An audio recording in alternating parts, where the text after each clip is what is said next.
Hello everyone, সুচিকা ক্রিয়েশনে সবাইকে welcome. এখনও যারা আমার চ্যানেলটি সাবস্ক্রাইব করেননি তার আগে অবশ্যই চ্যানেলটি সাবস্ক্রাইব করবেন। তো আজকে দেখাচ্ছি যে ফুলের আসনটা সেলাই করছিলাম আমি। তো দুদিন আগে আমি যেরকম পোস্ট করেছিলাম যে বক্সগুলো করা দেখাচ্ছিলাম, তো আজকে বক্সের মধ্যে যে ফুলটা হবে তো সেই ফুলের নকশাটা আমি আজকে দেখাচ্ছি।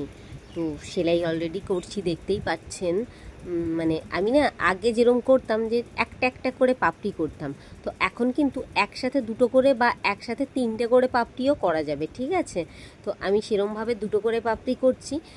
যদি পারি এর পরের ভিডিওতে তিনটে পাপড়ি একসাথে কি করে করতে হবে আমি সেই ডিজাইনটা আপনাদের সাথে শেয়ার করে দেবো, ঠিক আছে।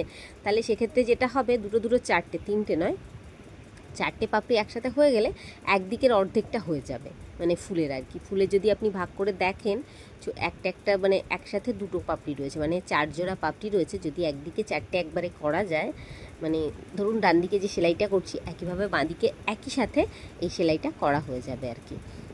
তো আমি আজকে দুটো পাপড়িটা দেখাচ্ছি, পরের ভিডিওতে তাহলে একসাথে যেটা করব চারটে পাপড়ি কী করে করতে হবে সেই ভিডিওটা আপনাদের সাথে শেয়ার করে দেবো, ঠিক আছে। তো আপনারা একটুখানি ফলো করে দেখবেন যে একসাথে কি করে আমি দুটো পাপড়ি সেলাই করছি।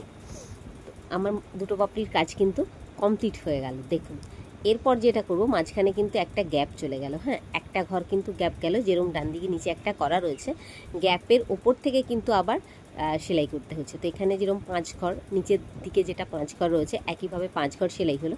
তারপর যেটা বাঁদিকে কিন্তু 1 ঘর ছেড়ে এবার জাস্ট নিচের দিকে, মানে যদি আয়না ধরেন যেরকম করে হবে ঠিক একইভাবে, মানে মিরর আর কি, তো সেরকম একইভাবে কিন্তু সেলাই চলছে। এবার বাঁদিকে এবার কিন্তু 1 ঘর বেড়ে গেল। দেখুন এবার কিন্তু ওপরের পাপড়িটা তোলা হয়ে যাবে একই সাথে, যেমন নিচের পাপড়িটা হবে সাথে একইভাবে ওপরের পাপড়িটাও কিন্তু হয়ে যাবে। এইখানে 4টে হয়ে গেল, মানে মাথার দিকে দুটো ঘর কমপ্লিট হয়ে গেল। এবার কিন্তু 4টের থেকে এবার দুটো এসে যাবে ওই জায়গাটাতে, আর বাঁদিকে যেখানে দুটো হলো সেখানে 3টে হচ্ছে। দেখুন ব্যাস একটা পাপড়ি কিন্তু কমপ্লিট হয়ে গেল, এই পাপড়িটা কিন্তু কমপ্লিট। এবার দেখুন তাহলে বাঁদিকে একটা থাকলো। এবার যেটা হচ্ছে যে 4টে কিন্তু একসাথে আমি কমপ্লিট করে নিলাম।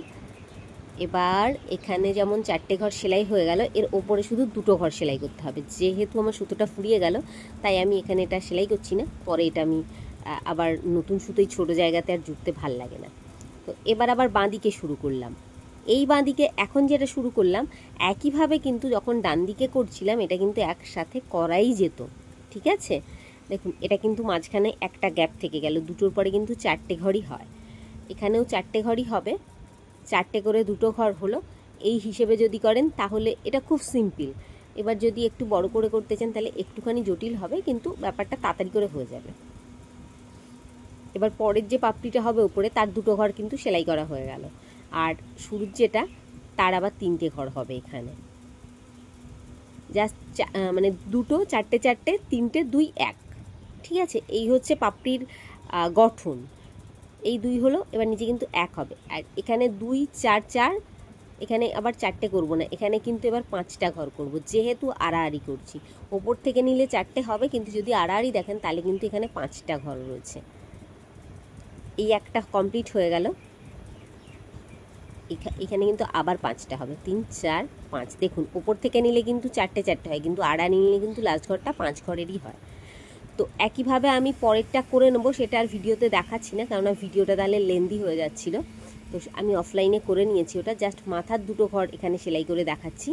এই মাথার দুটো ঘর এখানে হলো, আর ডান দিকে যে ঘরটা আমার বাকি ছিল সেইটা আমি দেখিয়ে দিলাম। তাহলে যেটা হলো দেখুন এখানে কিন্তু একটা ঘর সেলাই বাকি ছিল, আর তার উপরে 4টের ওপরে দুটো ঘর।